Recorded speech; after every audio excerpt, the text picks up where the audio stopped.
সোনালি দিনের সেই ওমর খালিদ, আজ তোমাদের বড় প্রয়োজন। সোনালি দিনের সেই ওমর খালিদ, আজ তোমাদের বড় প্রয়োজন। তোমাদের অভাবে ধরণীতে আজ, তোমাদের অভাবে ধরণীতে আজ চলছে জালিমের নিপীড়ন।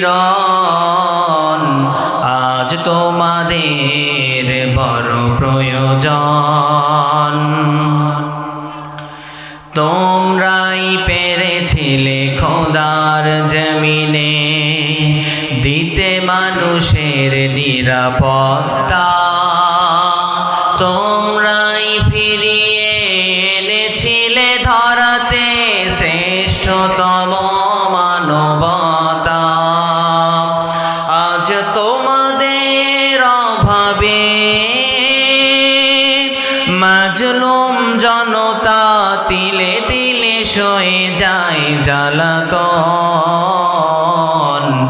আজ তোমাদের বড় প্রয়োজন। সোনালি দিনের সেই ওমর খালিদ, আজ তোমাদের বড় প্রয়োজন। আজ তোমাদের বড় প্রয়োজন। ঠিক কিনা বলেন? ঠিক কিনা বলেন? সোনালি দিনের সেই উমর এবং খালিদ আজ আমাদের এই বাংলায় বড়ই প্রয়োজন। ঠিক কিনা বলেন? সোনালি দিনের সেই উমর এবং খালিদ যদি আজকে আমাদের এই সমাজে থাকতো, এই সমাজটা চৌরি দিয়ে, অন্যায় দিয়ে, টেন্ডারবাজি দিয়ে, চাঁদাবাজি দিয়ে ভরপুর থাকতো না। ঠিক কিনা বলেন? সোনালি দিনের সেই উমর আর খালিদ যদি আজকে আমাদের এই ভূখণ্ডের মধ্যে থাকতো, 90% মুসলমানের দেশে ন্যায় ইনসাফ ভিত্তিক সমাজ প্রতিষ্ঠার বিকল্প কোন ভারতীয় আধিপত্য, কোন জাতীয়তাবাদ, কোন ধর্ম নিরপেক্ষ মতবাদের পক্ষপাতিত্বরা আমাদের সমাজে মাথা উঁচু করে দাঁড়াতে পারতো না। ঠিক কিনা বলেন? আজকে সেই উমর এবং খালিদকে দিয়ে যদি আমরা এই বাংলাদেশ পরিচালনা করতে চাই, সময় এসে গেছে, যুগ জামানা পাল্টে গেছে। এই জাতির সন্তানদেরকে সঠিক সিদ্ধান্ত নিয়ে আগামীতে আল্লাহর কোরআন দিয়ে বাংলাদেশ চালাতে হবে। ঠিক কিনা বলেন? কষ্ট পাইছেন? কষ্ট পাইছেন? আলহামদুলিল্লাহ, আল্লাহ রাব্বুল আলামিন তার এই প্রত্যেক গোলামকে দিনের জন্য, কোরআনের জন্য কবুল করুক। সবাই বলেন আমিন। আজকের মাহফিলের আয়োজকদের মধ্যে অন্যতম শ্রদ্ধাভাজন বড় ভাই মুস্তাফিজুর রহমান ভাই, আল্লাহ রাব্বুল আলামিন ভাইকে দিনের জন্য, কোরআনের জন্য কবুল করুক। সবাই বলেন আমিন। বিশেষ করে এই এলাকার দুইজন ব্যক্তি আমার অত্যন্ত কাছের মানুষ, কলিজার মানুষ, বন্ধুবর জনাব মোহাম্মদ শাহিউল ইসলাম এবং বন্ধুবর জনাব মোহাম্মদ আশরাফুল ইসলাম ভাই, আল্লাহ পাক তাদের খেদমতগুলি ইকামতে দিনের জন্য কবুল করুক। তাদের সকলকে ইসলামের যোগ্য খাদেম হিসেবে কবুল করুক। সবাই বলেন আমিন। সম্মানিত প্রিয় ভাইরা, আপনারা আজকের মাহফিলে আসতে পেরে খুশি না বেজার? জবান ছেড়ে কথা বলবেন, খুশি না বেজার? আমি যতটুকু জানি, কচু কাটার মাটি, জল ঠেকার মাটি, এগুলি হলো ইসলামী আন্দোলনের দুর্বার ঘাঁটি। ঠিক না? কিন্তু আপনাদের আওয়াজ, দরুদ পড়া, সব কিছু শুনে বুঝতে পারলাম মনে হয় আপনারা ঘুমিয়ে গেছেন, অথবা আপনাদের উপরে কেউ মনে হয় বিগত সময়ের মতো নির্যাতন চালাচ্ছে। মুখের মধ্যে টেপ লাগাই বসে আছেন, কি বলে বলুক, কিচ্ছু বলবো না, শেষ দিনের দিন যা আছে গলা থেকে বের করে দিয়ে তারপর বাড়ি যাবো, এমনটা কি আছে পরিকল্পনা? আমার ধারণা যদি ভুল না হয়ে থাকে, কচু কাটার মাটি হলো ইসলামী আন্দোলনের একটি উর্বর ভূমি। ঠিক কিনা বলেন? তাহলে আপনারা উর্বর জায়গার মানুষ হয়ে আমার সঙ্গে আপনাদের রেসপন্স থাকবে সেই উর্বর মানুষদের মতো। পারবেন তো ইনশাল্লাহ? পারবেন ইনশাল্লাহ? আজকের মাহফিল আসতে পেরে আল্লাহ তাআলার কাছে শুকরিয়া জ্ঞাপন করছি। সবাই বলছি আলহামদুলিল্লাহ। দরুদ সালাম পেশ করছি বিশ্ব মানবতার মুক্তির দূত বিশ্ব নেতার প্রতি। সকলে মিলে বলছি সাল্লাল্লাহু আলাইহি ওয়াসাল্লাম। বিদায়ী আত্মাদের মাগফিরাত কামনা করছি, যারা যুগে যুগে কালে কালে ইসলাম প্রতিষ্ঠার জন্য জীবন দিয়ে গেছেন, সর্বোপরি 24-এর গণ আন্দোলনে যারা জীবন দিয়ে গেছে, আল্লাহ পাক সকলকে দিনের জন্য কবুল করুক। সবাই বলেন আমিন। যারা অসুস্থ আছে, আল্লাহ পাক সকলকে যেন হায়াতে তাইয়্যিবা, সিহাতে কুল্লিয়া দান করে। সবাই আরেকবার বলেন আমিন। সম্মানিত প্রিয় ভাইরা, একটু জবান ছেড়ে বলবেন আমরা শুনতে এসেছি কি? আর একটু জোরে বলেন কি শুনতে এসেছি? এই কোরআনে কোনো ভুল আছে, ভ্রান্তি আছে, সন্দেহ সংশয় আছে? থাকবে বা কেন? এই কোরআনকে তো নাজিল করেছেন আপনার আমার জীবনের মালিক, আপনার আমার মরণের মালিক। সে আল্লাহ পাক কোরআনের শুরুতে বলছেন যালিকাল কিতাব লা রাইবা ফি হুদাল লিল মুত্তাকিন। This is the book, the most authentic book in this world, where there is no doubt about it, and it's a guidance for those who are muttaqin. সুবহানাল্লাহ। এটা এমন একটি কিতাব যে কিতাবের মধ্যে কোনো ভুল নাই, ভ্রান্তি, সন্দেহ, সংশয় নাই। এই কোরআনের পথকে যারা অনুকরণ করতে পারবে, আমরা আল্লাহ রাব্বুল আলামিন বললেন এই কোরআনের পথকে যারা অনুকরণ করবে, হেদায়েতের পথে থাকবে, আমি আল্লাহ ওদের নামটা আমার মুত্তাকির খাতায় দিয়ে দিব। সুবহানাল্লাহ বলেন। শুধু এতটুকুর মধ্যেই ক্ষান্ত নয়, আল্লাহ রাব্বুল আলামিন কোরআনটাকে নাজিল করে দিয়েছেন আপনার আমার জীবনের জন্য একান্ত গাইডলাইন হিসাবে, ঠিক কিনা বলেন? যেই কোরআনের ব্যাপারে আমরা আল্লাহ রাব্বুল আলামিন বলছেন, যেই কোরআন পৃথিবীর কোনো জায়গা থেকে নাজিল হয় নাই, যেই কোরআন নাজিল হয়েছে সরাসরি কার পক্ষ থেকে? জোরে বলেন কার পক্ষ থেকে? আর যে আল্লাহ পাক কোরআন নাজিল করেছেন সেই আল্লাহই হচ্ছেন এই কোরআনের দায়িত্ববান, এই কোরআনের দায়িত্বশীল, এই কোরআনের অভিভাবক। আল্লাহ রাব্বুল আলামিন বলছেন, আল্লাহ রাব্বুল আলামিন বলেন এই কোরআনটা বান্দা তোমাদের জন্য আমি রব্বে কারীম নাজিল করে দিয়েছি। এই কোরআনের সংরক্ষণের দায়িত্ব আমি আল্লাহর। I have sent this Quran and I am its guardian. আমি রব্বে কারীম এই কোরআনকে তোমাদের জন্য পাঠিয়ে দিয়েছি, আর এই কোরআনের অভিভাবক হলাম আমি আল্লাহ। যেই কোরআন নাজিল করেছেন আল্লাহ, যেই কোরআনের অভিভাবক হলেন আমার আল্লাহ, যেই কোরআন নাজিল করেছেন আল্লাহ, যেই কোরআনের অভিভাবক হলেন আল্লাহ। এখন বলেন এই কোরআনের সঙ্গে পাঙ্গা নিতে গেলে পৃথিবীতে কেউ টিকতে পারবে নাকি? জোরে বলেন পারবে নাকি? অতীতেও কেউ যেমন টিকতে পারে নাই, আবু জেহেল টিকতে পারে নাই, আবু লাহাব টিকতে পারে নাই, উতবা, শায়বা, ওয়ালিদ ইবনে মুগিরা কেউ যেমন কোরআনের বিরোধিতা করে টিকতে পারে নাই। যুগে যুগে কালে কালে কোরআনের বিরোধিতা করেছে যারা, চরম বেইজ্জতি হয়ে দুনিয়ার জমিন ছাড়া হয়েছে তারা। যুগে যুগে কালে কালে কোরআনের বিরোধিতা করেছে যারা, চরম বেইজ্জতি হয়ে দুনিয়া থেকে বিদায় নিয়েছে তারা। আজও এই ভূখণ্ডের মধ্যে যারা কোরআনের বিরুদ্ধাচরণ করবে, যারা আলিমদের বিরুদ্ধাচরণ করবে, যারা ইসলামী আন্দোলনের গায়ে হাত দেওয়ার চেষ্টা করবে, ওদেরকে বিগত সময়ের মতো যারা মামু বাড়ি গেছে একই পথে তাদেরকে পাঠানোর জন্য এই জাতির সন্তানরা দ্বিতীয়বার কোনো ভুল করতে পারে না।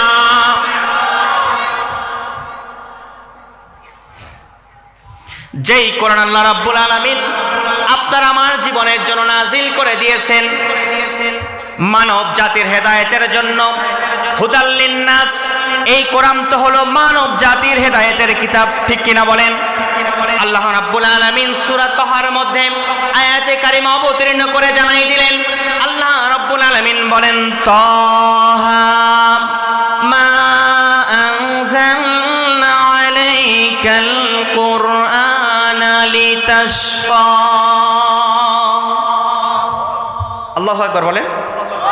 আধুনিক মেডিকেল সায়েন্সের গবেষণা হচ্ছে প্রত্যেকটা মানুষের কলবে 84 বার আল্লাহ নামের শব্দ লেখা আছে। সুবহানাল্লাহ বলেন না? যে মানুষ যত বেশি আল্লাহ নামে জিকির করবে তার হার্টের রোগ হওয়ার সম্ভাবনা কমে যাবে। গত কয়েকদিন আগে একটা ছবি সোশ্যাল মিডিয়া ভাইরাল হয়েছে, যারা অনলাইন কেন্দ্রিক অ্যাক্টিভ থাকেন তারা দেখলে বুঝতে পারবেন। মানুষের যে কল্প, এই কল্পের মধ্যে তারা যখন বিজ্ঞানীরা গবেষণা করা শুরু করলো, ওই কল্পের মধ্যে 4টা রেখা দেখতে পেল তারা। সেই রেখাগুলি এমন আকৃতিতে আছে যে আকৃতিটা পুরোপুরি আমার আল্লাহ নামের শব্দটা বহন করে। সুবহানাল্লাহ বলেন। তাহলে যাদের অন্তরের মধ্যে আল্লাহ নাম লেখা আছে, এই ব্যক্তিরা যত বেশি আল্লাহ নামের জিকির করবে, এখন বলেন হার্ট ছাড়া, কল্প ছাড়া কোনো মানুষ পৃথিবীতে আছে? আছে বলেন? কেউ নাই।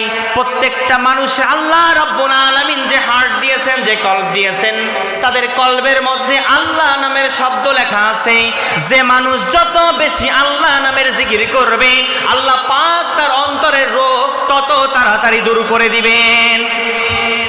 অন্তরের রোগ দূর করার 5টা উপায়, তার মধ্যে 5 নাম্বারটা হলো, তার মধ্যে সর্বশেষ নাম্বারটা হলো মুজালাসাতুস সলিহিন।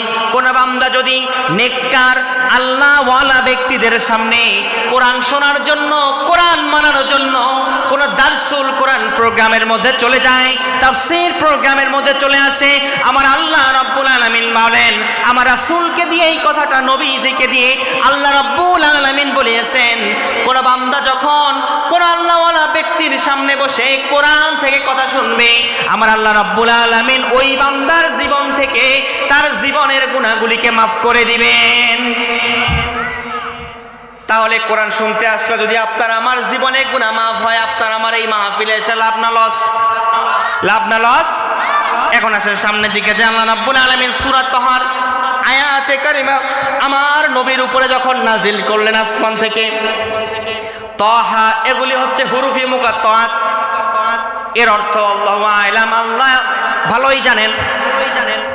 এরপরে অংশ আল্লাহ রাব্বুল আলামিন বলেন, মা আনজালনা আলাইকাল কুরআনা লিতাশকা। আল্লাহ পাক বলেন, ও নবী, আপনার উপরে এই কোরআনকে আমি নাজিল করেছি, আপনি অভাবগ্রস্ত হয়ে যাবেন, আপনি ক্লেশে পড়ে যাবেন, আপনি ভীত শঙ্কিত হয়ে যাবেন না, না, না। ও নবী, এই কারণে আপনার উপরে আমি কোরআন নাজিল করি নাই।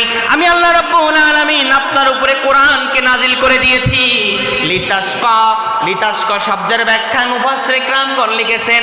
কয়েকটা ব্যাখ্যার মধ্যে অন্যতম একটা ব্যাখ্যা হলো, এই কোরআন আমার নবীর উপর আল্লাহ রাব্বুল আলামিন নাজিল করেছেন আমার নবীর ভাগ্য পরিবর্তন করার জন্য। সুবহানাল্লাহ বলেন। তাহলে এই কোরআন আমার নবীর উপরে ভাগ্য পরিবর্তনকারী কিতাব হিসাবে এসেছে, ঠিক কিনা বলেন? আরো জয় বলেন, ঠিক কিনা? এই কোরআন এসেছে আমার নবীর ভাগ্যকে পরিবর্তন করার জন্য।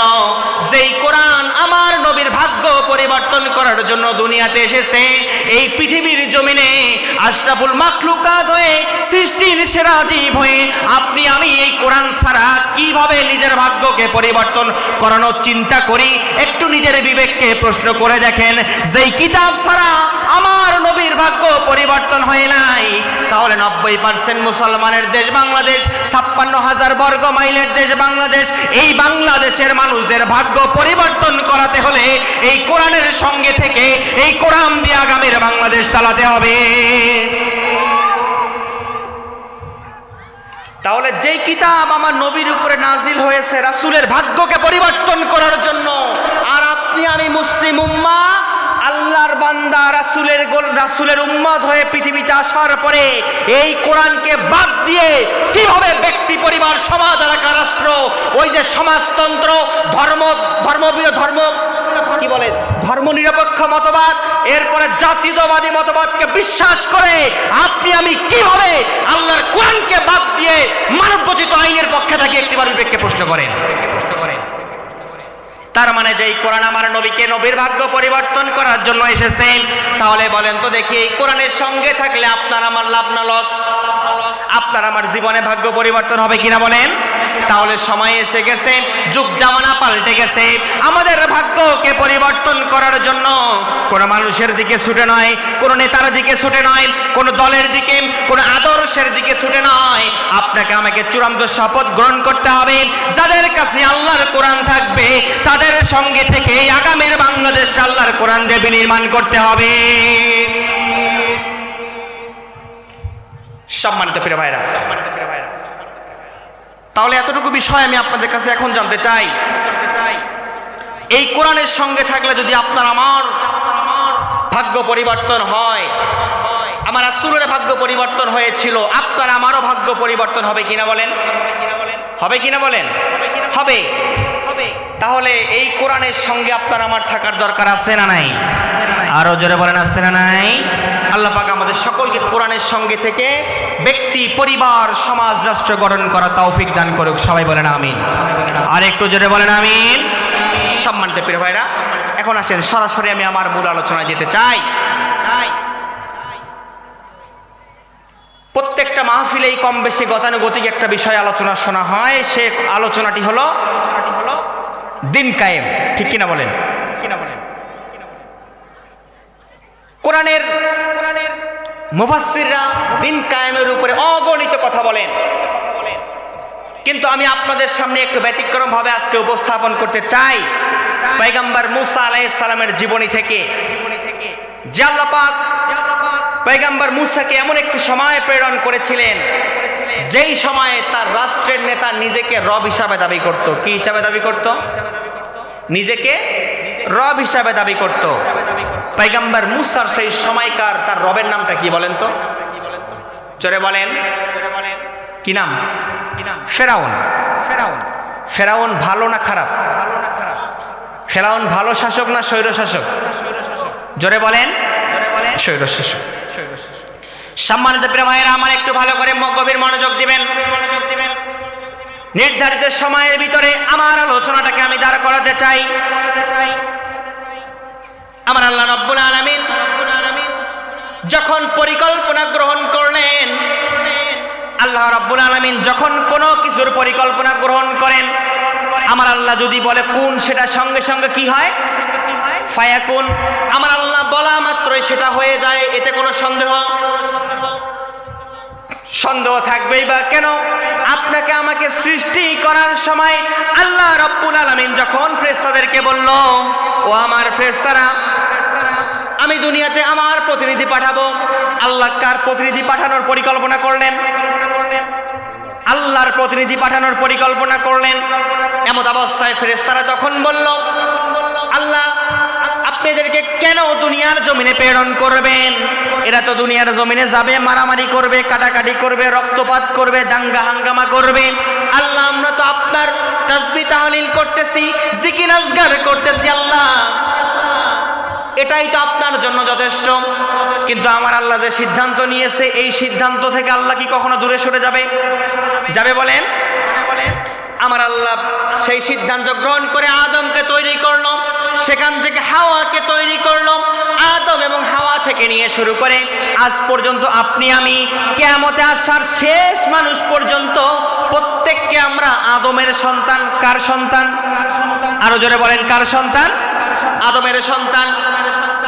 ঠিক একই সিলসিলার মধ্যে আল্লাহ রাব্বুল আলামিন দুনিয়ার জমিনের মধ্যে যখন নবী আর রাসূলদেরকে প্রেরণ করা শুরু করলো, যুগে যুগে কালে কালে ধাপে ধাপে আল্লাহ রাব্বুল আলামিন যখন নবী এবং রাসূলকে কোন কওমের জন্য দেওয়া শুরু করলেন, ধারাবাহিকভাবে কয়েকজন নবী এবং রাসূল যখন দুনিয়াতে চলে আসলো, তাদের ধারাবাহিকতায় এই দুনিয়ার জমিনে একজন পয়গম্বরকে আল্লাহ রাব্বুল আলামিন পাঠানোর পরিকল্পনা গ্রহণ করলেন। সেই পয়গম্বরের নাম হচ্ছে মুসা আলাইহিস সালাম। কি নাম? আর একটু জোরে বলেন, কি নাম? আলোচনাটার ভিতরে ঢুকলে আপনারা বেশি মজা পাবেন। একটু শুধু 2-4 মিনিট একটু আমাকে সময় দেন আলোচনাটা গুছানোর জন্য। একটু অ্যাটেন্টিভ ভাবে আমার দিকে কথা বলবেন, রেসপন্স করবেন আমার সঙ্গে। আল্লাহ রাব্বুল আলামিন যখন পরিকল্পনা গ্রহণ করলো পৃথিবীর জমিনের মধ্যে আমি আমার পয়গম্বর মুসাকে প্রেরণ করব, আল্লাহ রাব্বুল আলামিন কাকে প্রেরণ করার সিদ্ধান্ত গ্রহণ করলো? মুসাকে। কাকে? মুসা আলাইহিস সালামকে আল্লাহ পাক দুনিয়ার জমিনে পাঠানোর জন্য পরিকল্পনা গ্রহণ করলো। যখন যে অবস্থায় মুসাকে আল্লাহ পাক দুনিয়ার জমিনের মধ্যে প্রেরণ করলেন, ঠিক তার পূর্ব মুহূর্তে আল্লাহ রাব্বুল আলামিন তার জামানার মধ্যে একজন শাসক ছিল, সেই শাসকের নাম হলো ফিরাউন। কি নাম? আরো জোরে বলেন, কি নাম? ফিরাউন সেই রাজ্যে নিজেকে তার রব দাবি করত, খোদাই দাবি করত। আনা রব্বুকুমুল আলাম, আমি তোমাদের রব, আমি ছাড়া তোমাদের আর কোনো ইলাহা নাই, আমি ছাড়া তোমাদের আর কোনো আইনদাতা নাই, আমি ছাড়া তোমাদের আর কোনো বিধানদাতা নাই, আমি ছাড়া তোমাদের আর কোনো রব নাই। তোমরা একমাত্র আমার ইবাদত করবা, আমার দাসত্ব করবা, আমার বান্দেগী করবা, যা কিছু চাওয়ার আমার কাছে চাবা, অন্য কারো কাছে চাওয়া যাবে। এটা কার কথা ছিল? আরো জোরে বলেন, কার কথা? একই সময় আল্লাহ রাব্বুল আলামিন ফেরাউনের স্বপ্ন যোগে ফেরাউনকে জানিয়ে দেওয়ার একটা ইশারা ইঙ্গিত দাঁড় করিয়ে দিল। ফেরাউনকে স্বপ্ন যোগে আল্লাহ রাব্বুল আলামিন দেখিয়ে দিল, তোমার রাষ্ট্রের মধ্যে এমন এক বালকের আবির্ভাব ঘটবে, এমন এক যুবকের আবির্ভাব তোমার রাষ্ট্রের মধ্যে ঘটবে। ওই যুবক দুনিয়াতে আসার পরে তোমার অবৈধ কর্তৃত্বকে বাদ দিয়ে আসমান জমিনের মালিক আল্লাহর বিধান জমিনে কায়েম করবে। কার বিধান কায়েম করবে? আরো জোরে, আল্লাহর বিধান কায়েম করবে। প্রত্যেক পয়গম্বরকে আল্লাহ রাব্বুল আলামিন দুইটা করে মিশন দিয়েছেন। আর মিশন দিয়েছেন কয়টা মিশন? আরো জোরে, কয়টা? আল্লাহ রাব্বুল আলামিন বলেন, ওয়ালাকাদ বাআসনা ফি কুল্লি উম্মাতিন রাসূলান আন ইবুদুল্লাহা ওয়াজতানিবুত তাগুত।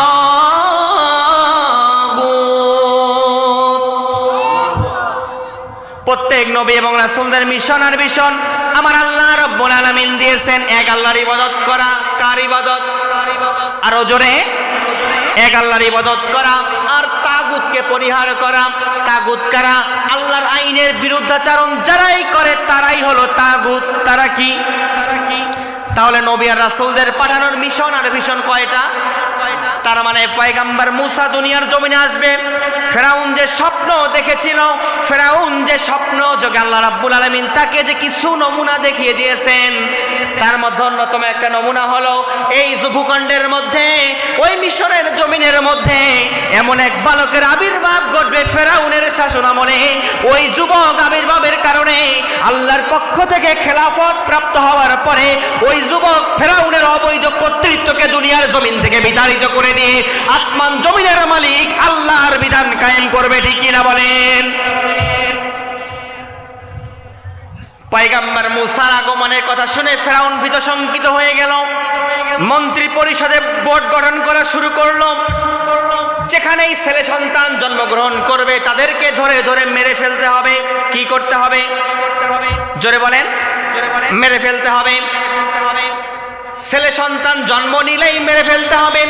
এইভাবে ফেরাউন যখন তার রাষ্ট্রের মধ্যে একাধারে যখন গণহত্যা চালানো শুরু করে দিল, সন্তান জন্ম নেওয়ার সঙ্গে সঙ্গে পয়গম্বর মুসার জন্মকে ঠেকানোর জন্য ফেরাউন তার রাষ্ট্রের মধ্যে 40,000 সন্তান হত্যা করেছিল। কয় হাজার? আরো জোরে বলেন, কয় হাজার? ফেরাউন ভালো শাসক না স্বৈরা শাসক? জোরে বলেন, কি শাসক? ফেরাউন ছিল স্বৈরা শাসক। এই স্বৈরা শাসক ফেরাউন যুগে যুগে কালে কালে তাদের অনুসারী এই ভূখণ্ডের মধ্যে যারাই হয় ওরা বারবার মানুষ মেরে, ছাত্র জনতা মেরে তারা ক্ষমতার অবৈধ মস্তক টিকাতে চায়। তাহলে ওই ফেরাউন আর এই ফেরাউন এক? ঠিক না? ওই ফেরাউন আর এই ফেরাউন এক। ওই যুগে ফেরাউন 40,000 শিশু সন্তানকে হত্যা করার পরে তার অবৈধ চেয়ারকে টিকিয়ে রেখেছিল। কিন্তু আমার আল্লাহ যেই পয়গম্বরকে দুনিয়ার জমিনের মধ্যে পাঠাবে, আমার আল্লাহ কুন বলার সঙ্গে সঙ্গেই যদি ফায়াকুন হয়ে যায়, তাহলে মুসা যে দুনিয়ার জমিনের মধ্যে আসবে, যতই স্বৈরাচারিত্বের ক্ষমতা তারা চালাক না কেন, এই জমিনে মুসার জন্মকে তারা কেউ ঠেকাতে পারবে? পারবে বলেন? তাহলে বলেন কুদরত কার? জোরে বলেন, কার? আল্লাহ। অনেক লম্বা ঘটনা। পয়গম্বর মুসার জন্ম হয়ে গেল। কার জন্ম হয়ে গেল? কার জন্ম? পয়গম্বর মুসার জন্ম যখন হয়ে গেল, মুসার মা টেনশনে পড়ে গেল। কি ব্যাপার? এই খবর যদি এখন ফেরাউনের কানে চলে যায়, ফেরাউন তো আর আমার সন্তানটাকে জীবিত রাখবে। আরো যদি সন্তানটা হয় ছেলে সন্তান, তাহলে ফেরাউন কি আরো জীবিত রাখবে? কোনো সুযোগ নাই। পয়গম্বর মুসার মা টেনশনে পড়ে গেল, হেজিটেশনে পড়ে গেল। আমরা আল্লাহ রাব্বুল আলামিন জিবরিল আমিনকে পাঠিয়ে দিয়ে জানিয়ে দিলেন, মুসার মা টেনশন নাই। ও মুসার মা, কোনো টেনশন নাই, তোমাকে টেনশন করার কোনো দরকার নাই।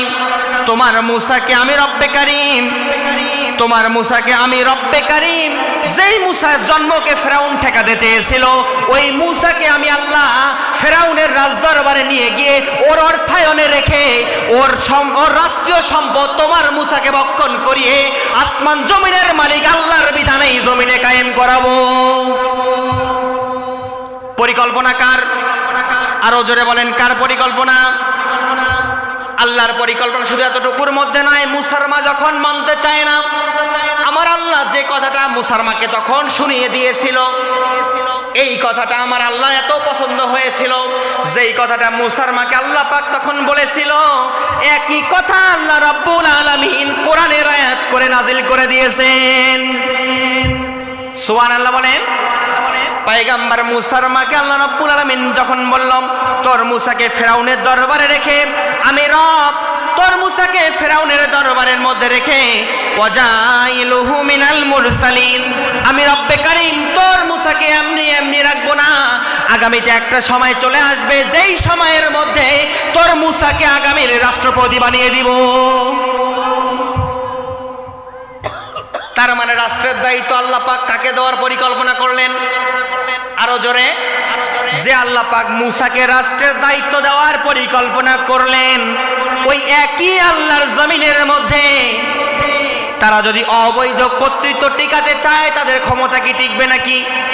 টিকবে বলেন? তারা বলেছিল আমরা 41 সাল, সর্বশেষে এমন পরিণতি হয়ে গেল 45 মিনিটের আলটিমেটামে দুনিয়ার জমিন, বাংলাদেশের জমিন ছাড়া হয়ে আল্লামা সাইদের ভবিষ্যৎবাণীকে বাস্তব প্রমাণিত করে মামু বাড়ি দিল্লি চলে গেছে। ঠিক কিনা বলেন? পয়গম্বর মূসার মা যখন মূসাকে বানালো, মূসাকে কোলে নিয়ে আমার আল্লাহ রাব্বুল আলামিন জিবরিল আমিনের মাধ্যমে জানিয়ে দিলেন, পয়গম্বর মূসার মা টেনশন করার কোনো দরকার নাই, ছোট্ট একটা বাক্স তৈরি করো, যেই বাক্সের মধ্যে তোমার সন্তান মূসা লালিত থাকবে। মূসাকে কোনো মতে ঢুকিয়ে দিয়ে তুমি নীল দরিয়ার পানির মধ্যে ছেড়ে দাও, তোমার মূসাকে ছেড়ে দেওয়ার দায়িত্ব তোমার। আর ওই মূসাকে ফেরাউনের রাজদরবার পর্যন্ত নিয়ে গিয়ে ওই মূসাকে ফেরাউনের দরবারের মধ্যে লালিত পালিত করে বড় করার দায়িত্ব আমি আল্লাহর। পয়গম্বর মূসার মা যখন সিন্দুক বানালো কিংবা বাক্স বানালো, বাক্সের ভিতরে যখন ঢুকিয়ে দিল তার সন্তানকে, আমি আপনাদের কাছে এখন একটা কথা জানতে চাই, আপনার সন্তান যদি নবজাতক সন্তান হয়, আজকে জন্মগ্রহণ করেছে কিংবা 1 সপ্তাহ কিংবা 1 মাস আগে জন্মগ্রহণ করলো, এই যে ঠান্ডার মৌসুম চলতেছে, বাইরে বাতাস না, বাইরে শীত না, কুয়াশা, এখন যদি বলা হয় আপনার বাচ্চাটাকে আপনি পাতলা একটা কাপড় পরিয়ে দিয়ে এখান থেকে নীলফামারী পাঠিয়ে দিবেন, তাও যাবে কিসে? মাইক্রোতে নয়, অটোতে নয়, সেই সন্তানটাকে নিয়ে যাবে ভ্যানে করে কিংবা মোটর সাইকেলে করে, আপনি কি দিবেন? দিবেন? দিবেন না। কারণ সন্তানটা এখান থেকে নীলফামারী যেতে যেতেই সন্তানটা অসুস্থ হয়ে যাবে, ঠান্ডা লাগবে, সর্দি লাগবে, সন্তানের কাশি ধরবে, বুকের মধ্যে তার কফ জমে যাবে, সন্তানটার হাঁপানি হতে পারে। ঠিক কিনা বলেন? আপনার সন্তানের প্রতি যদি আপনার এই দয়ার মায়া হয়ে যায়, তাহলে যেই পয়গম্বরকে দুনিয়ার জমিনের মধ্যে নিয়ে আসলো পয়গম্বরের মা, তাহলে বলেন তো দেখি তার সন্তানের প্রতি তার ভালোবাসা আছে না নাই? জোরে বলেন, আছে না নাই? সন্তানের প্রতি এত ভালোবাসা, যার কারণে পয়গম্বর মূসার মা মূসাকে বাক্সের মধ্যে ঢুকিয়ে দেওয়ার পরে নীল দরিয়ার পানির মধ্যে যখন ছেড়ে দিল, এই উপমহাদেশের সব থেকে আরবি জানা ব্যক্তিদের মধ্যে অন্যতম হলেন সৈয়দ আবুল হাসান আলী নদভী, নদওয়াতুল উলামা, দারুল উলুম দেওবন্দ বিশ্ববিদ্যালয়ের প্রফেসর একজন। তার লেখা আরবি কিতাবের মধ্যে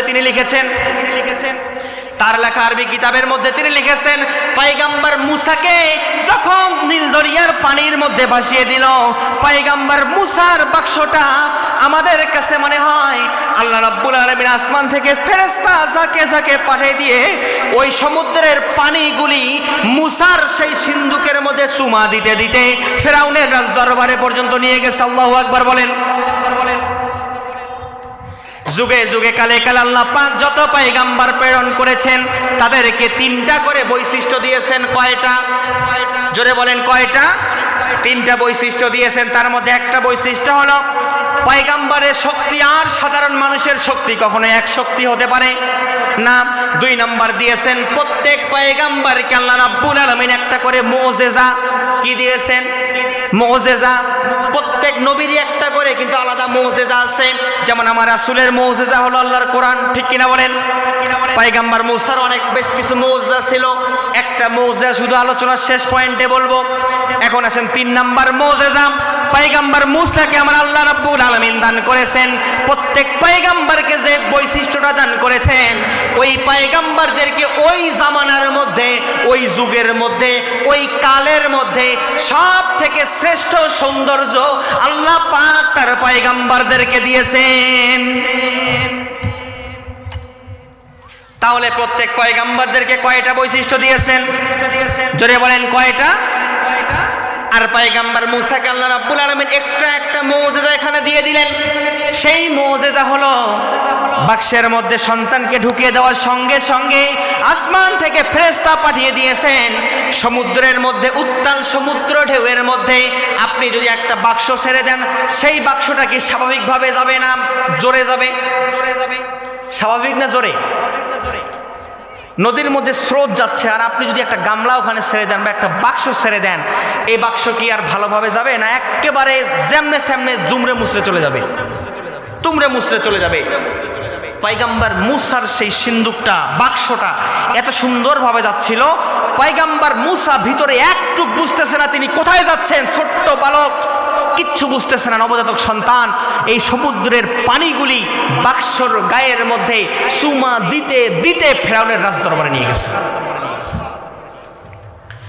পয়গম্বর মুসার বাক্সটা যখন ফেরাউনের রাজদরবারের মধ্যে চলে গেল, এমত অবস্থায় ফেরাউনের সেনাপতিরা খেয়াল করলো চকচক করে কি যেন অন্য কোথাও আর যায় নাই, ঠিক ফেরাউনের রাজদরবারের দরজায় চলে এসেছে। আল্লাহু আকবার বলেন। আর ওখান থেকে বাক্স নড়ে না। কি ব্যাপার? বাক্সটাকে তুলে নিয়ে আসা হলো।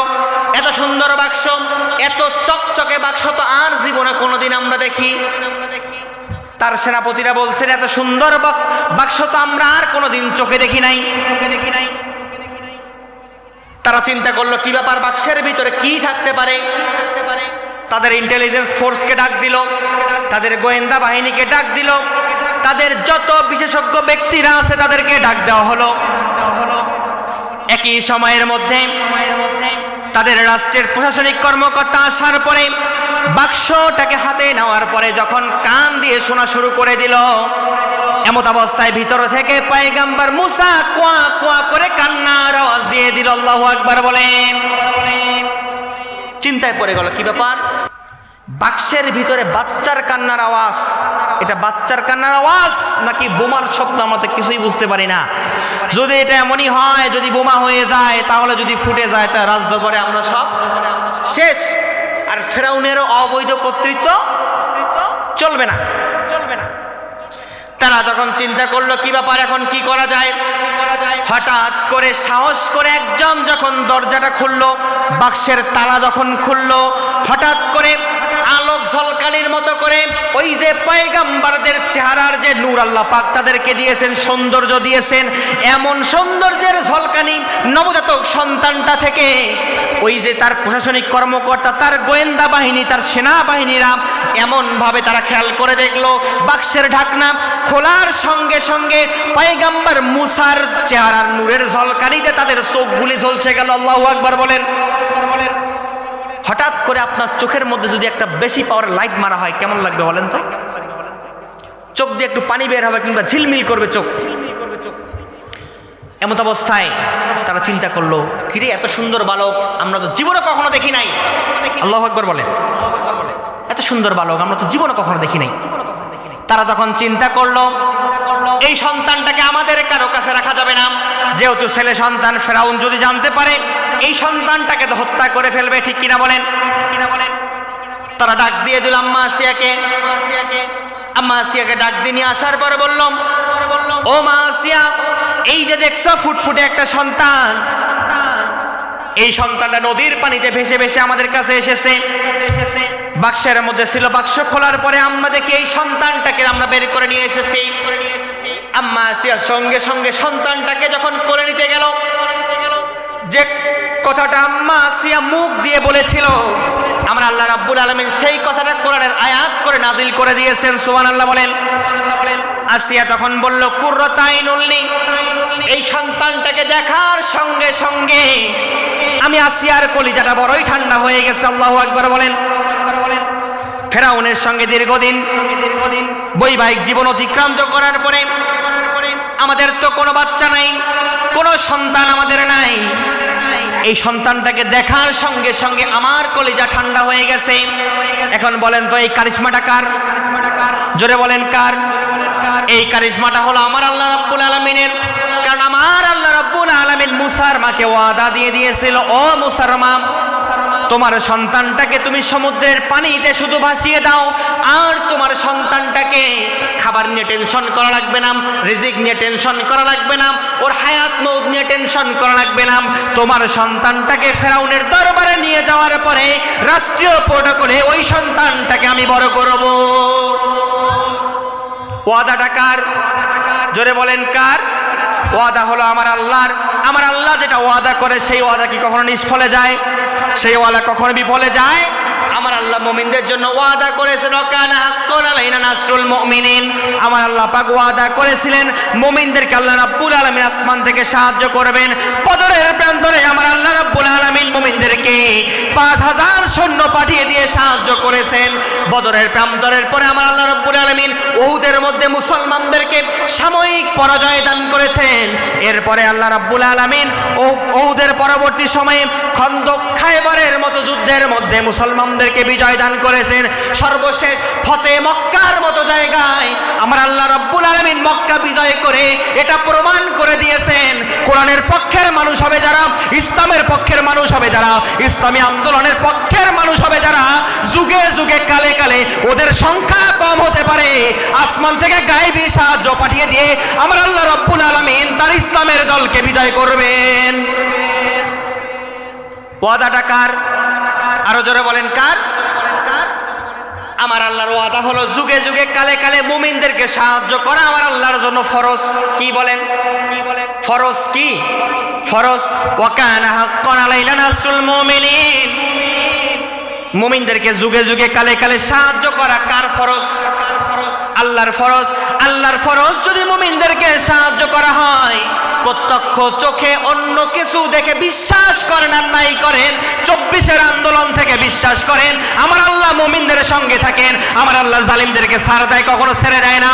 আমার আল্লাহ যখন জালিমদেরকে ধরে এক চুল পরিমাণ তাদেরকে তেমন বাঁচার সুযোগ দেয় না। যার কারণে 4 তারিখে বাংলাদেশের সব কিছু তারা ব্লক করে দেওয়ার পরেও 5 তারিখে এমন অবস্থা হয়ে গিয়েছে বাংলাদেশের প্রত্যেকটা মানুষ আনাচে কানাচে থেকে ঢাকা শহর ব্লক করে এই জমিন থেকে আলেম হত্যাকারী খুনিদেরকে দুনিয়ার জমিন ছাড়া করেছে। প্রমাণ পাইছেন? পাইছেন? কিঞ্চিত প্রমাণ পাইছেন, আরো প্রমাণ দেওয়া লাগবে। সামনে একটা সময় আসতেছে, আপনার আমার যে আমানত, এই আমানত আল্লাহর পক্ষে, কোরআনের পক্ষে, দ্বীনের পক্ষে দিয়ে আর একটি বারের জন্য লাল সবুজের পতাকার পাশে কালিমার পতাকা পথ করে আমাদের উড়াতে হবে। ঠিক কিনা বলেন? ওই সাহায্য যদি আল্লাহর পক্ষ থেকে আসে, সামনে দিন বিজয়ের মুমিনদের যে সময় আসতেছে, ওই সময়ে আপনি আমি সব ভেদাভেদ ভুলে গিয়ে কাঁধে কাঁধ মিলে যদি ইসলামের জন্য এক কাতারে থাকতে পারি, ইসলামপন্থীদের বিজয় এই জমিনের মধ্যে কোন স্বৈরাচারের দোসর ঠেকাতে পারবে না। পয়গম্বর মুসা যখন রাজ দরবারে চলে আসলো, আম্মা আসিয়া যখন কোলে নিল, তার কলিজা ঠান্ডা হয়েছে কিনা বলেন? হয়েছে কিনা বলেন? আম্মা আসিয়ার কলিজা ঠান্ডা হয়ে গেছে। ফিরাউনকে তখন ডাক দিয়ে বলে, দেখবেন কোন আবেদনের কোনো কিছু স্বামী আর স্ত্রীর মধ্যে হলে, বউ যদি কোনো আবদার করে, সে আবদারটা কিন্তু একটু নরম সুরে করে, ঠিক না? কিন্তু এই জায়গার মধ্যে কথাটা ছিল অত্যন্ত গরম সুরে। কি সুরে? গরম সুরে। আম্মা আসিয়া তখন ডাক দিয়ে দিল, এই ফিরাউন এদিকে আয়। কি বলে ডাক দিল? ফিরাউন বলে ডাক দিল, আপনি যত বড়ই স্বামী হন না কেন, স্বামী হিসেবে আপনি যত বড় অফিসার হন না কেন, আপনি র্যাবের প্রধান হন, বিজিবি প্রধান হন, আপনি পুলিশের প্রধান হন, আপনি মাস্টার হন, আপনি প্রধানমন্ত্রী হন, আপনি ইউনো হন, চেয়ারম্যান হন, আপনার যত দায়িত্বই থাক না কেন, বাইরে যদি আপনি বাঘ হয়ে যান, বাড়িতে আসলে বউয়ের সামনে আপনি কি বলেন? বউয়ের সামনে তখন কিন্তু আপনারা বিড়াল, ঠিক কিনা বলেন? যত বড় স্বামী বাহাদুর হোক না কেন, বউ যদি একটা জোরে কথা বলে, স্বামীর ক্ষমতাও নাই ওই কথাটাকে ওভারটেক করে চলে যায়। আরো যদি ঝগড়া লাগে বাড়ির মধ্যে, তুই কায় আর মুই কায়, স্বামী একটা দিলে বউ আরো দুইটা দেয়, এমনও আছে না নাই? নীলফামারীতে মনে হয় এরকম পরিবার নাই, কচুকাটাতে আছে। সম্মানিত মা এবং বোনেরা, স্বামীর সঙ্গে এই বেয়াদবিটুকু করা যাবে? সম্মানিত প্রিয় ভাইরা, ডাক দিয়ে দিল, এই ফেরাউন এদিকে আয়। ফেরাউন যখন চলে আসলো, আসার পরে বলেন তো দেখি, যেখানেই বাঘের ভয় সেখানেই সন্ধ্যা হয়। ফেরাউন তখন চিন্তা করলো, কি ব্যাপার, আমার বউ আমাকে এত কঠোর সুরে ডাকে কেন?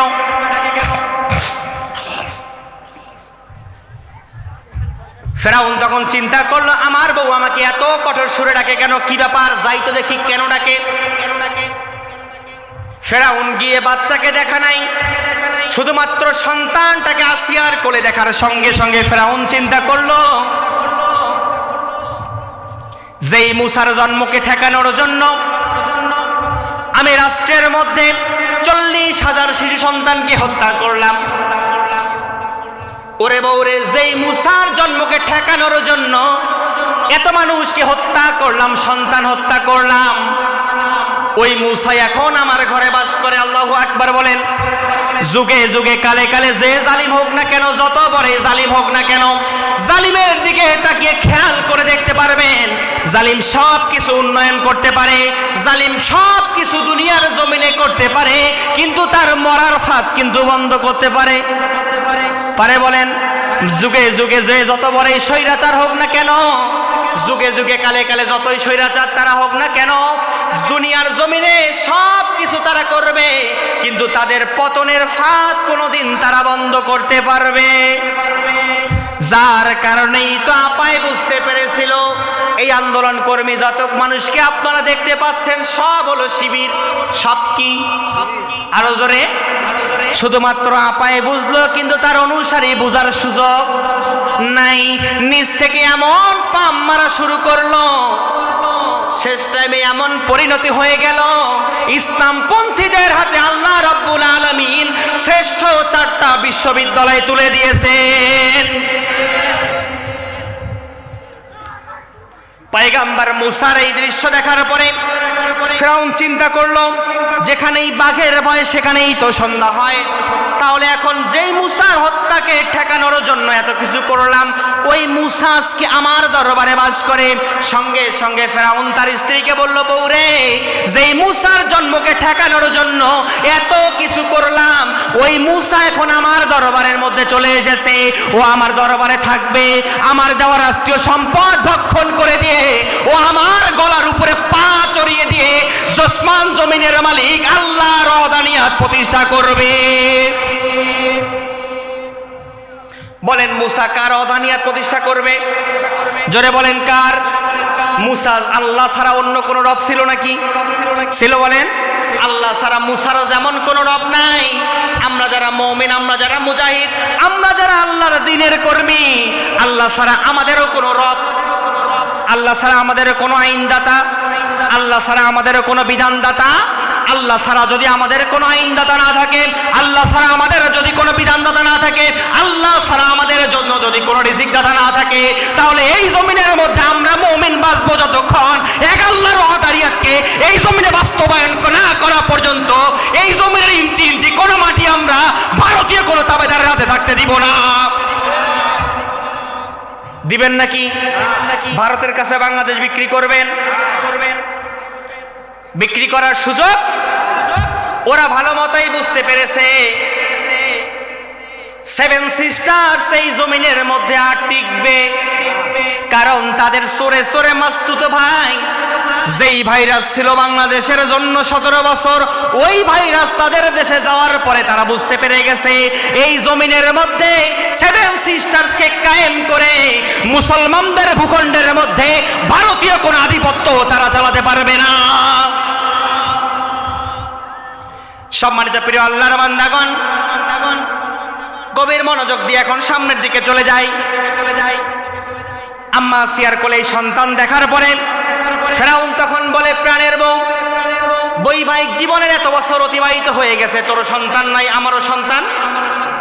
স্বামী আর স্ত্রী যদি দুইজন থাকে, সন্তান বউয়ের না থাকলে স্বামীর থাকবে কেমনে? ঠিক কিনা বলেন? সন্তান যেহেতু নাই, তাহলে এখন কি করতে হবে? এই সন্তানটাকে প্রাণের বউরে আমার কোলে একটা বার দে না। আম্মা আসিয়া যখন ফেরাউনের কোলে পয়গম্বর মূসাকে দিয়ে দিল, পয়গম্বর মূসা নেওয়ার সঙ্গে সঙ্গে পয়গম্বর মূসা আসিয়াকে ডাক দিয়ে বলে, কুররাত আইনুল লি ওয়ালাক। আল্লাহু আকবার বলেন। এই সন্তানকে দেখার সঙ্গে সঙ্গে, ও বউরে, তোর কলিজা ঠান্ডা হয়ে গিয়েছে, আমি ফেরাউনের কলিজাও ঠান্ডা হয়ে গিয়েছে, কাজে এই সন্তানটাকে লালন পালন করে একটু আমরা বড় করি। এখন বলেন, যুগে যুগে কালে কালে স্বৈরাচারদের এই মানসিকতা পরিবর্তন করিয়ে দেন কে? আরো জোরে বলেন না কে? আল্লাহর কুদরত আছে না নাই? আছে না নাই? বলেন। যার কারণেই দেখবেন যাদেরকে গুপ্ত বলে গালি দিত, এই গুপ্ত সন্তানেরা, ইসলামী আন্দোলনের কর্মীরা বিশ্ববিদ্যালয়, কলেজ, ইউনিভার্সিটির মধ্যে আমার ভাইদের হাতে আল্লাহর কোরআন তুলে দেওয়ার কারণে স্বৈরাচার তাদেরকে লালন পালন করেছে, তাদেরকে বড় করে তুলেছে। কিন্তু একটা সময় এমন অবস্থা হয়ে গিয়েছে, ইসলামপন্থীরা আত্মগোপনে নয়, প্রকাশ্যে আসার ফলে স্বৈরাচারকে বিদায় করেছে। পয়গম্বর মূসা যখন ফেরাউন কোলে নিল, আম্মা আসিয়া তখন একটু নরম সুরে বলল, ফেরাউন, তুমি তো আমার প্রাণের স্ত্রী, প্রাণের স্বামী, এই সন্তানটাকে হত্যা করিও না। লা তাকতুলুহু। ফেরাউন, এই সন্তানটাকে মারিস, আমরা একটু লালন পালন করি, আমরা এই সন্তানটাকে বড় করি। কোলে নেওয়ার সঙ্গে সঙ্গে পয়গম্বর মূসা হাতটা পকেট থেকে বের করে নিয়ে, হাতটা তার শরীরের জায়গা থেকে বের করে নিয়ে এমন একটা থাপ্পড় ফেরাউনের গাল বরাবর মারলো। থাপ্পড়টা ফেরাউনের গালে না লেগে লাগলো সরাসরি ফেরাউনের কোথায়? কোথায়? নাকে। নাকে লাগার সঙ্গে সঙ্গে ফেরাউন আর বুঝতে বাকি রইল না, তার বউকে ডাক দিয়ে বলে, প্রাণের স্ত্রী রে, যেই বিড়াল শিকারী হয় তার থাবা দেখলেই বোঝা যায় এই বিড়ালটা শিকারী, ঠিক কিনা বলেন? যেখানেই বাঘের ভয় সেখানেই সন্ধ্যা হয়। তার মানে যেই মূসার হত্যা, যেই মূসার জন্ম ঠেকানোর জন্য এত কিছু করলাম, ওই মূসা আজকে আমার রাজ দরবারে বসবাস করে। এই মূসাকে আর বাঁচে থাকার কোনো সুযোগ নাই, এই সন্তানটাকে আমি এখন মেরে ফেলতে চাই। আম্মা আসিয়া সঙ্গে সঙ্গে জবাব দিয়ে দিল, এই সন্তানের গায়ের মধ্যে একটা ফুলের টোকাও যদি লাগে, তোর সংসারের বুকে লাথি মেরে দিয়ে আমি এই সন্তানকে নিয়ে তোর রাজ দরবার থেকে বেরিয়ে যাব। আল্লাহু আকবার বলেন।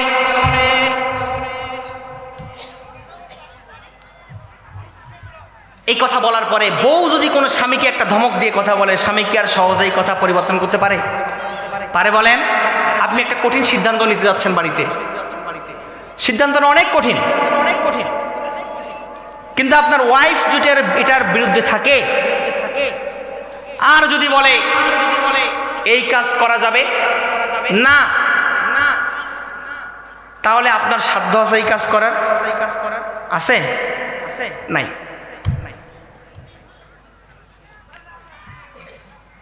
আসিয়া যখন ফেরাউনকে ডাক দিয়ে বলে, ফেরাউন, এই সন্তানের গায়ের মধ্যে আঘাত লাগলে তোমার সংসারের বুকে লাথি মেরে দিয়ে চলে যাব। আর তুমি এতটুকু মনে করিও না, এই সন্তানের গায়ে হাত দেওয়ার পরে তোমার প্রশাসন, তোমার র্যাব, তোমার বিজিবি, তোমার পুলিশ বাহিনী তোমাকে আস্ত রাখবে। ওগুলি তোমার নিয়োগ করা লোক হতে পারে, কিন্তু তোমার ভিতরেও আমার তৈরি করা লোক। স্বামী যদি প্রধানমন্ত্রী হয়, চেয়ারম্যান হয়, উপজেলা চেয়ারম্যান হয়, এমপি হয়, নিয়োগ বাণিজ্য স্বামী একাই সব করতে পারে না, তার আত্মীয় স্বজনকেও দেয়, দেয় না? ঠিক একই প্রোটোকলের মধ্যে যখন আম্মা আসিয়া যখন এই কথা বলা শুরু করে দিল, ফেরাউন টেনশনে পড়ে গেল, কি ব্যাপার, এই মুসাকে নিয়ে এত হট্টগোল কেন, আমার রাষ্ট্রের মধ্যে কি ব্যাপার, এই মুসার গায়ে হাত দিলে আমার বউ আমার সংসার ছাড়বে, এত বড় কথা বলার সাহস পাইল কোথা থেকে? আবার প্রশাসন নিয়ে আমাকে হুমকি দেয়, যার কারণেই তো দেখবেন, আপনি যদি মনে করেন সব প্রশাসনের লোক আপনার, না না না, এটা আপনার ভুল ধারণা। যেই প্রশাসনগুলিকে দলীয় প্রোটোকলে আপনি নিয়োগ দিয়েছেন, ওই প্রশাসনের ভিতরেও কিন্তু কোরআন মানা, দিন মানা ইসলামী আন্দোলনের কর্মীরাও আছে, ঠিক কিনা বলেন? যার কারণেই তো আল্লাহর ওলির কারামত কখনো ভুল হতে পারে, আল্লাহর ওলির কারামত কখনো ভুল হতে পারে না। ওই আল্লামা সাঈদী বারবার যে কথাগুলি বলে গেছে, প্রত্যেকটা কথা এই জমিনের জন্য বাস্তবে রূপ নিয়েছে। আমার তো মন বলে, ওই আল্লাহর ওলি যদি আজও দুনিয়ার জমিনে বেঁচে থাকতো, ভারতীয় প্রেসক্রিপশন ফলো করে যদি তাকে দুনিয়ার জমিন থেকে ক্লিনিক্যাল ডেথ করে বিদায় দেওয়া না হতো, ওই আল্লামা সাঈদীর হাত ধরে এই ভূখণ্ডের মধ্যে কালিমার পতাকা পথ পথ করে উড়তো।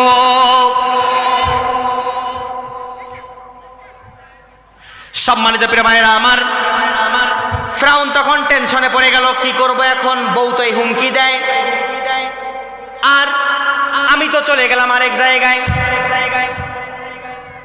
বউ এই হুমকি দেয়, তার মানে স্বামীর মাথা কি আর ঠিক আছে? আছে বলেন? নাই। এখন চিন্তা করলো কি করা যায়। পয়গম্বর মুসার জন্মকে ঠেকানোর জন্য, যেই মুসা, তার জন্মকে ঠেকানোর জন্য ফেরাউন এত বড় সিদ্ধান্ত গ্রহণ করলো, 40,000 শিশু সন্তান তার রাষ্ট্রের মধ্যে হত্যা করলো। যুগে যুগে যারা মানুষ মেরে, আলেম মেরে ক্ষমতায় থাকতে চায়, ওটা হলো ওই যুগের ফেরাউন। আর এই যুগে যারা মানুষ মেরে, ছাত্র জনতা মেরে ক্ষমতায় থাকতে চায়, ওরা হলো এই জামানার নব্য ফেরাউন। সম্মানিত প্রিয় ভাইরা আমার, মাঝখানে অনেক বড় ঘটনা, একটু পিছনের দিকে চলে আসি। আমার নির্ধারিত সময় প্রায় শেষের দিকে। পয়গম্বর মুসা তার রাজদরবারে থাকলো, পয়গম্বর মুসা সেখান থেকে বড় হয়ে গেল। এখন বলেন, পয়গম্বর মুসা সেখান থেকে বড় হয়ে যাওয়ার পরে ওই পয়গম্বর মুসা কার দিনের দাওয়াত দেয়? জোরে বলেন, কার দাওয়াত দেয়? পয়গম্বর মুসা আল্লাহর দিনের দাওয়াত দেয়, আল্লাহর ওয়াহদানিয়াতের দাওয়াত দেয়। এই দাওয়াত দিতে গিয়ে ফেরাউন তখন প্রত্যাখ্যান করে দিল। পয়গম্বর মুসা মাসিয়ার কাছে 2 জন নবী দাওয়াত দেওয়া শুরু করলো। কয়জন নবী? আরো জোরে বলেন, কয়জন নবী? 2 জন নবী দাওয়াত দেওয়া শুরু করলো। একজন নবী হলো হারুন আলাইহিস সালাম, অপরজন নবীর নাম হলো পয়গম্বর মুসা আলাইহিস সালাম। এই 2 জন নবী যখন দিনের দাওয়াত দেওয়া শুরু করলো, ফেরাউন সে তার দাওয়াতগুলিকে যখন ওভারটেক করে চলে গেল, তাদের দাওয়াত গ্রহণ করেছিল আম্মা আসিয়া। সুবহানাল্লাহ বলেন। আম্মা আসিয়া ইসলাম কবুল করলো, মুসার ধর্ম কবুল করলো। এই দৃশ্য, এই আওয়াজ সঙ্গে সঙ্গে ফেরাউনের রাজদরবার পর্যন্ত চলে গেল। ফেরাউনের রাজদরবারে চলে যাওয়ার পরে ফেরাউন বলে, কি ব্যাপার? আমার বউ আমার বিরুদ্ধে চলে গেল। স্বামীর বিরুদ্ধে বউ গেলে স্বামীর মাথা কি আর ঠিক থাকে? থাকে বলেন? নাই। স্বামীর বিরুদ্ধে বউ গেলে স্বামীর মাথা তো আর ঠিক থাকে না। আম্মা আসিয়া যখন এই দাওয়াত গ্রহণ করলো, ইসলামের ছায়াতলে যখন চলে আসলো, ফেরাউনের কানে এই সংবাদ চলে যাওয়ার মধ্যে আম্মা আসিয়াকে ডাক দিয়ে তখন ফেরাউন বলল, ও আসিয়া, প্রাণের বউরে, এত বছর সংসার আমরা করে করেছি, তাহলে এখন কি তুই আমার সঙ্গে বিটলামি করলি নাকি? এখন কি তুই আমার সঙ্গে নাকি বেঈমানি করলি? ও বউরে, তুই সত্যি করে বল, তুই কি ইসলাম ধর্ম গ্রহণ করেছিস? তুই কি মুসার ধর্ম গ্রহণ করেছিস? সঙ্গে সঙ্গে আম্মা আসিয়া জবাব দিয়ে দিল, হ্যাঁ, আমি তোমার ধর্মকে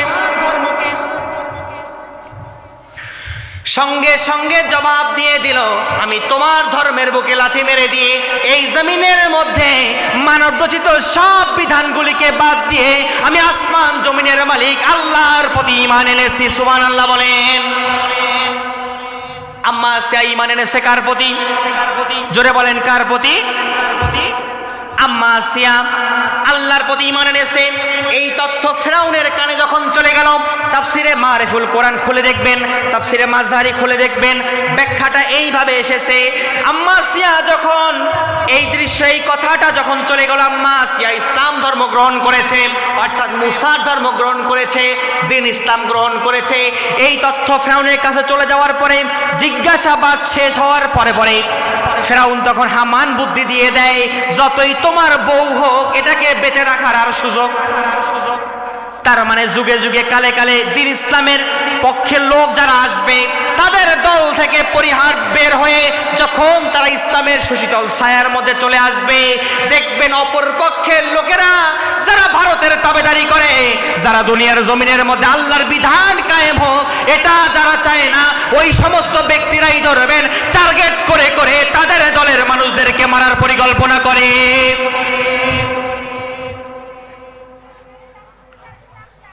এই সিদ্ধান্ত যখন গ্রহণ করলো, আর বেঁচে থাকার সুযোগ, আরে বউ যার সিদ্ধান্ত নিবেছে, মাঝখান থেকে কানে আঙ্গুল ঢুকিয়ে দিয়ে বুদ্ধি দিল হামান। কে বলেন? বুদ্ধি কে দিল?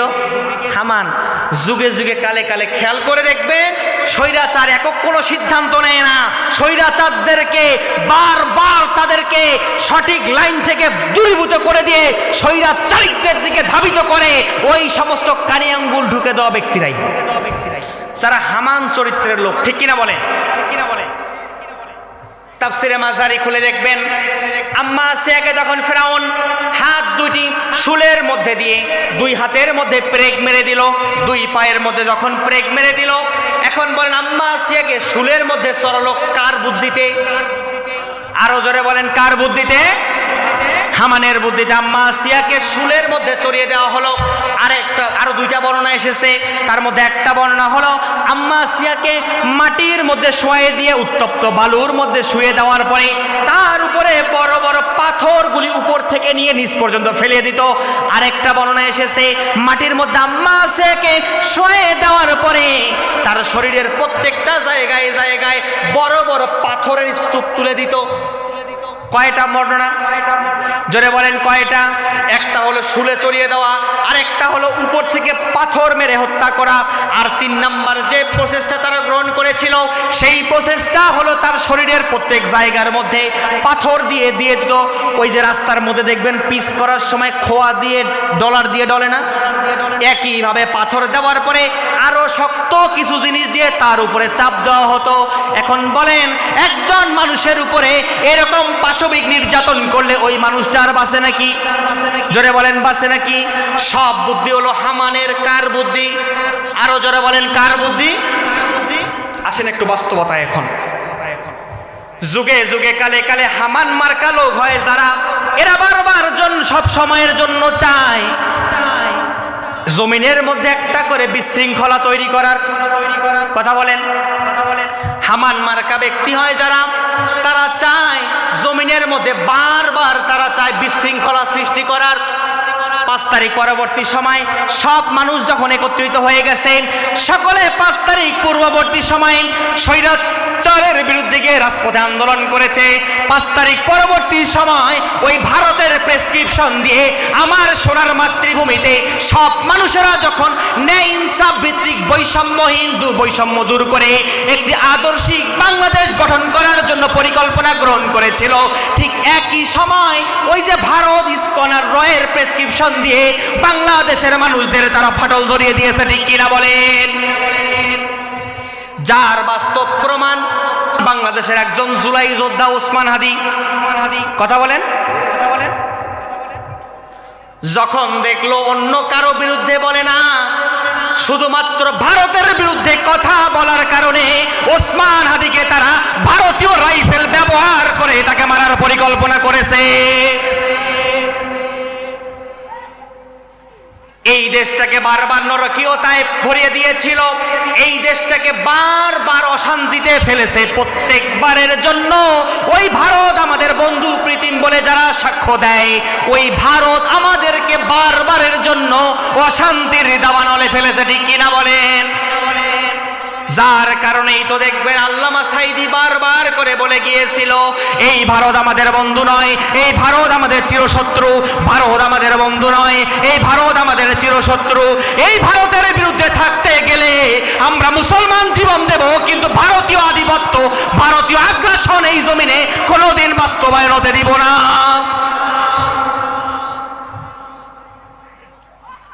ভারত আমাদের বন্ধু, বন্ধু বলেন। ভারত আমাদের কি? ভারত আমাদের শুধু শত্রু নয়, এই ভারত আমাদের চিরশত্রু। সেভেন সিস্টার্স দিয়ে ওরা বাংলাদেশের প্রত্যেকটা বর্ডার অঞ্চল ক্রস করে ফেলেছে। ওরা ওদের অর্থায়নে বাংলাদেশের রাস্তা উন্নয়ন করে, ওরা ওদের অর্থায়নে ওদের সুবিধার জন্য রেল যোগাযোগ চালু করে। ওদের বাংলাদেশকে কিছু দিতে চায় না।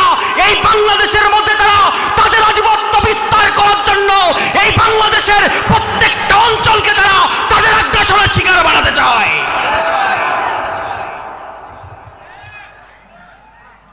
এই ভারত আমাদের বন্ধু। আল্লামা সাঈদী দ্ব্যর্থহীন কণ্ঠে ভারতের বিরুদ্ধে কথা বলতেন। এই ভারতের বিরুদ্ধে কথা বলেছিলেন শহীদ মীর কাসেম আলী, এই ভারতের বিরুদ্ধে কথা বলেছেন শহীদ আব্দুল কাদের মোল্লা, এই ভারতীয় আগ্রাসনের বিরুদ্ধে কথা বলেছেন আলী আহসান মোহাম্মদ মুজাহিদ, এই ভারতের বিরুদ্ধে কথা বলেছেন মতিউর রহমান নিজামী, এই ভারতের বিরুদ্ধে কথা বলেছেন শহীদ আব্দুল কাদের মোল্লা। এই ভারতীয় আগ্রাসনের বিরুদ্ধে বারবার দ্ব্যর্থহীন কণ্ঠে কথা বলেছিল শহীদ সালাউদ্দিন কাদের চৌধুরী। যার কারণে ভারতীয় প্রেসক্রিপশন ফলো করে এই জমিন থেকে তারা জাতির শ্রেষ্ঠ সন্তানদেরকে ফাঁসির মঞ্চে দিয়ে অবৈধ ট্রাইব্যুনাল থেকে তাদেরকে ফাঁসির রায় দিয়ে দুনিয়া থেকে বিদায় করেছে। পরিকল্পনা কার? কার? কথা বলেন কার? পরিকল্পনা ভারতের। এই ভারত আপনাকে আমাকে শান্তিও থাকতে দিবে না। সময় পাল্টে গেছে, যুগ জামানা পাল্টে গেছে। ওসমান হাদির মতো এই বাংলাদেশের প্রত্যেকটা যুবক যদি ভারতীয় আধিপত্যের বিরুদ্ধে কথা বলে, এই ভূখণ্ডের মধ্যে মুসলমানদের বিজয় আসবে, ভারতীয় দাবিদার দূর হবে। যারা ভারতকে সমর্থন করবে ওরা ওই বাংলায় টিকতে পারবে না। কষ্ট পাইলেন? সম্মানিত প্রিয় ভাই, এখন আসেন। ওসমান হাদি একটা কথা তার মাকে বলেছিল, মা, মৃত্যু তো এমনও হবে অমনও হবে, এসি রুমের ভিতরে থাকলেও মৃত্যু হবে, আবার দেশের জন্য ন্যায় ইনসাফ প্রতিষ্ঠা করতে গেলে যদি জীবন দেওয়া লাগে তাও মৃত্যু হবে। ঠিক কিনা বলেন? ঠিক কিনা বলেন? এই মৃত্যু থেকে কি কেউ বাঁচতে পারবে? ঠিকানা হবে কবর। কি হবে? ঠিকানা কোথায়? তার মানে আপনি যদি এসি রুমে বসে মারা যান, আপনার কবরে কি এসি থাকবে নাকি? আপনি যদি রাজপথের মধ্যে গুলি খেয়ে মারা যান, তাহলে আপনাকে কি ওই কবরের মধ্যে ওইভাবে রাখবে নাকি? তার মানে আপনি যেই অবস্থায় মারা যান না কেন, আপনাকে কিন্তু কবরেই রাখা হবে। ঠিক কিনা বলেন? আপনি যদি রাষ্ট্রের রাষ্ট্রপতি হন, তাহলে আপনার জন্য মানে একটা ভিআইপি কবর দিবে। আপনার জন্য কিন্তু ভিআইপি কবর দিবে। ওই যে 3.5 হাত মাটির মধ্যেই কিন্তু আপনাকে আমাকে চলে যাওয়া লাগবে। ঠিক কিনা বলেন? ওসমান হাদি তার মাকে বলেছিল, মা, দেশের জন্য যদি জীবন দিয়ে মৃত্যুবরণ করতে পারি, কি আমল করেছি আমি জানি না, কিন্তু আমার আল্লাহ যদি একটা আমল আমার কবুল করে, দেশের জন্য জীবন দিয়ে আমি ওসমান হাদি শহীদ হতে চাই। এমন একজন যুবক ওসমান হাদি, যার আপাদ মস্তক দেশপ্রেম দিয়ে ভরা। ঠিক কিনা বলেন? ভারতীয় রাইফেল যে বন্দুক এবং যে গুলি ব্যবহার করা হয়েছে, এই বন্দুক এবং গুলি আমার বাংলাদেশের কোনো প্রশাসন ব্যবহার করে না। এই বন্দুক এবং গুলি ব্যবহার করে বর্ডার অঞ্চলের বিএসএফ এর সেই সদস্যরা, এবং ভারতীয় প্রশাসনরা, আমার প্রশ্ন হলো জনগণের টাকায় কেনা, ট্যাক্সের টাকায় কেনা বন্দুক, এই বন্দুকগুলি বাদ দিয়ে বন্ধুপ্রীতিমভাবে যারা ভারত থেকে বন্দুক এনে আমার ভাইকে হত্যার পরিকল্পনা করেছে, সে যেই হোক আমাদের বুঝতে বাকি নাই, তারা প্রত্যেককেই হলো ভারতের পাঁচটা গোলাম। ওসমান আদি তার মাকে বলেছিল, মা মা এসি রুমের ভিতরে থেকে মরলেও মরতে হবে, আবার রাজপথে গিয়ে গুলি খেয়ে মরলেও মরতে হবে, ঠিকানা আমাদের কবর। ঠিকানা কোথায়? ঠিকানা হলো কবর। এই ভারতীয় আগ্রাসনের বিরুদ্ধে থাকতে গিয়ে যদি আমি হাদির জীবন যাই, আমার পরে আমার সন্তানের জীবন যাবে, তারপরে তার সন্তানের জীবন যাবে, এরপরও এই ভূখণ্ড থেকে ভারতীয় কোনো আধিপত্য এই জমিনে আমরা বিস্তার করতে দিব, ঠিক কিনা বলেন? হামান পরামর্শ দিয়ে দিল, তোর বউকে মারতে হবে, ফেরাউন আর বেঁচে থাকার সুযোগ। আম্মা আসিয়াকে যখন এভাবে শুয়ে দেওয়া হলো, একটা পর্যায়ে আম্মা আসিয়া যখন মৃত্যুর দিকে ঢুকে গেল, আম্মা আসিয়া যেই কথাটা ফেরাউনের সামনে বলেছিল, চোখ দুটি খুলে টেও টেও করে, মুসার তাওরাত কিতাবের মধ্যে আল্লাহ পাক যে কথাটা উল্লেখ করেছেন, একই কথাটা আমার আল্লাহ রাব্বুল আলামিন সূরা তাহরিমের 11 নম্বর আয়াত হিসেবে নাজিল করেছেন। সুবহানাল্লাহ বলেন। আম্মা আসিয়া তখন ফেরাউনের দরবারে মৃত্যুর পূর্ব মুহূর্তে তার স্বামীকে বলল, কয়েকটা বর্ণনা পাওয়া যায় তাফসিরে মারিফুল কোরআনের মধ্যে। কোন কোন মুফাসসির کرامগণ বলেছেন আম্মা আসিয়া মারা যাওয়ার পূর্ব মুহূর্তে এই কথা বলেছে। আবার কোন কোন বর্ণনায় পাওয়া যায় মারিফুল কোরআনের মধ্যেই আম্মা আসিয়াকে যখন তারা মারার পরিকল্পনা গ্রহণ করলো, সেই সময় আম্মা আসিয়া এই দোয়াটা করেছিল। আমার আল্লাহ কথাটা এত সুন্দর করে পছন্দ করে কোরআনের মধ্যে কোট করে আয়াত হিসেবে নাজিল করে দিয়েছেন। সুবহানাল্লাহ বলেন। আমার আল্লাহ রাব্বুল আলামিন কোরআনের মধ্যে আয়াত অবতীর্ণ করে দিয়েছেন। আল্লাহ রাব্বুল আলামিন বলেন, রব্বি বিনিলি ইনদাকা বাইতান ফিল জান্নাহ মালিক তুমি জান্নাতে তোমার পাশে আমার একটি ঘর বানিয়ে দিও, একটি ঘর বানিয়ে দিও। আল্লাহু আকবার বলেন। আম্মা সে এই কথাটাই বলেছেন, আল্লাহ তোমার ঘরের পাশে আমার জন্য একটি ঘর বানিয়ে দিও। সুবহানাল্লাহ বলেন না। আম্মা আসিয়া যখন দুনিয়া থেকে বিদায় গ্রহণ করলো, আল্লাহর কাছে যে দোয়াটা করেছিল, আমার আল্লাহ তার দোয়াটা কবুল করে নিয়েছিলেন। সুবহানাল্লাহ বলেন না।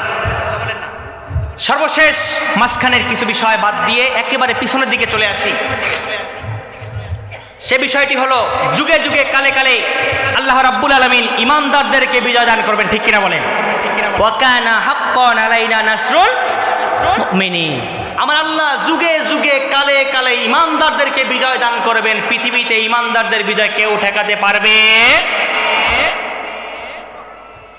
সর্বশেষ যে দৃষ্টান্তটা আপনার সামনে দিতে চাই, পয়গম্বর মুসা যখন দিনের দাওয়াত দেওয়া শুরু করে দিল, অসংখ্য অগণিত বনী ইসরাঈলরা যখন কালিমা পড়ে মুসলমান হয়ে গেল,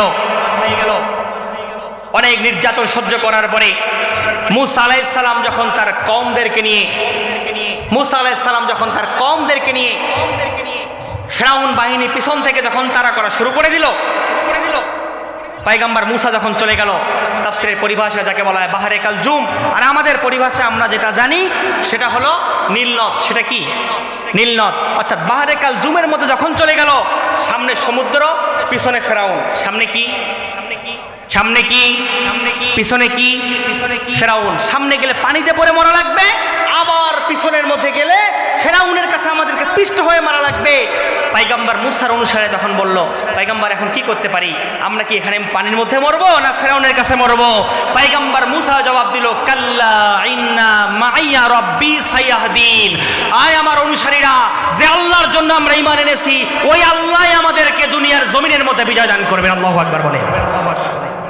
আল্লাহ পাক পয়গম্বরদেরকে যে মুজিজা দিয়েছেন, ওই একই মুজিজা পয়গম্বর মুসাকে তখন দিলেন। মুসাকে বললেন, মুসা ডানে বামে তাকানোর কোনো সুযোগ নাই। ও মুসা, লাঠি দিয়ে সমুদ্রের মধ্যে মারো। সঙ্গে সঙ্গে আল্লাহ রাব্বুল আলামিন 12টা গোত্র, সঙ্গে সঙ্গে 12টা গোত্র আল্লাহ পাক মুসার জন্য তৈরি করে দিল। 12টা রাস্তা, সুবহানাল্লাহ বলেন। কয়টা রাস্তা? ফেরাউন তখন বলা শুরু করে দিল, এই দেখো আমি তোমাদের রব, আমি আসার কারণে মুসার বাহিনীদেরকে সমুদ্রের মধ্যে ডুবিয়ে মারবো, যার কারণে দেখো আমি আসার সঙ্গে সঙ্গে রাস্তা তৈরি হয়ে গেছে। এখন বলেন তো দেখি, এটা ফেরাউনের রাস্তা না ফেরাউনের মরার ফাঁদ? আরো জোরে বলেন, কি এটা? মরার ফাঁদ। পয়গম্বর মুসা 12টা রাস্তা দিয়ে টানেলের মতো করে, ওই যে চট্টগ্রামে যেমন টানেল দেখেন আপনারা, নিচ দিয়ে গাড়ি চলে যায়, আবার টান গ্লাস দিয়ে সুন্দর করে দেওয়া, উপর দিয়ে সমুদ্রের পানি চলে যায়। আমার আল্লাহ রাব্বুল আলামিন সুন্দর করে 12টা টানেল, 12টা রাস্তা তৈরি করে দিলেন। পয়গম্বর মুসা তার অনুসারীদেরকে নিয়ে মিশর থেকে নিয়ে ফিলিস্তিন পর্যন্ত যখন চলে গেল, এমত অবস্থায় পেছন থেকে আল্লাহ রাব্বুল আলামিন সমুদ্রের পানিগুলিকে স্বাভাবিক করে দিলেন। আল্লাহু আকবার বলেন। যখন স্বাভাবিক হয়ে গেল, ছোট ছোট সৈন্যবাহিনী সব শেষ, সর্বশেষ যখন ধরলো বড় সন্ত্রাসীটাকে, বড়টার নাম কি বলেন তো? জোরে বলেন, কি নাম? ফেরাউন চিন্তা করলো, আরে আমার সব গোষ্ঠী শেষ, এখন আমি কি করতে পারি? সেই সময় চিন্তা করলো ফেরাউন, আমার তো সব গোষ্ঠী শেষ, তার মানে এখন আমাকে বাঁচতে হবে, বাঁচার জন্য আমাকে কৌশল অবলম্বন করতে হবে। ফেরাউন তখন বলল, আমানতু, আমি ঈমান আনলাম। শেষ সময় যদি কেউ বলে আমি ঈমান আনলাম, তার ঈমান কবুল হবে? বলেন হবে? সঙ্গে সঙ্গে জিবরিল আমিনকে দিয়ে আল্লাহ পাক যখন পাঠিয়ে দিলেন, জিবরিল আলাইহিস সালাম তার ডানা দিয়ে ফেরাউনকে ধরে, একবার ফেরাউনকে সমুদ্রের উপরে আর একবার ফেরাউনকে সমুদ্রের নিচে। এখন বলেন, জিবরিলের সঙ্গে পাঙ্গা দিয়ে এমন কারো শক্তি আছে? আছে? নাই। ফেরাউন তখন বলল, আমানতু, আমি ঈমান আনলাম। এরপরে বলল, কার উপর ঈমান আনলাম সেটা বলে না, তখন বলে লা ইলাহা, কোনো ইলাহা নেই, ইল্লাল্লাহ বলার সুযোগ নাই। যত এরকম বাটপারি করা শুরু করে দেয়, আমার আল্লাহ রাব্বুল আলামিন পয়গম্বর মুসাকে বলে দিলেন, আমার আল্লাহ রাব্বুল আলামিন জিবরিল আমিনকে বললেন, ও জিবরিল, সমুদ্রের নিচ থেকে কাদো মাটিগুলো উঠিয়ে নাও। যত সে বলবে আমানতু লা ইলাহা, তার মুখের মধ্যে ততবার তুমি কাদা মাটি ঢুকিয়ে দিয়ে তার জবানটাকে বন্ধ করে দিবে। আল্লাহু আকবার বলেন। সে তখন কৌশল অবলম্বন করলো, লা ইলাহা, কোনো ইলাহা নেই, আল্লাযী আমানাত বিহি বানু ইসরাঈল। সে তখন বলল, বনি ইসরাঈলে আল্লাহর প্রতি আমি ঈমান আনলাম। শেষ সময় ঈমান আনলে, মরার আগে ঈমান আনলে সেই ঈমান কবুল হবে? হবে বলেন?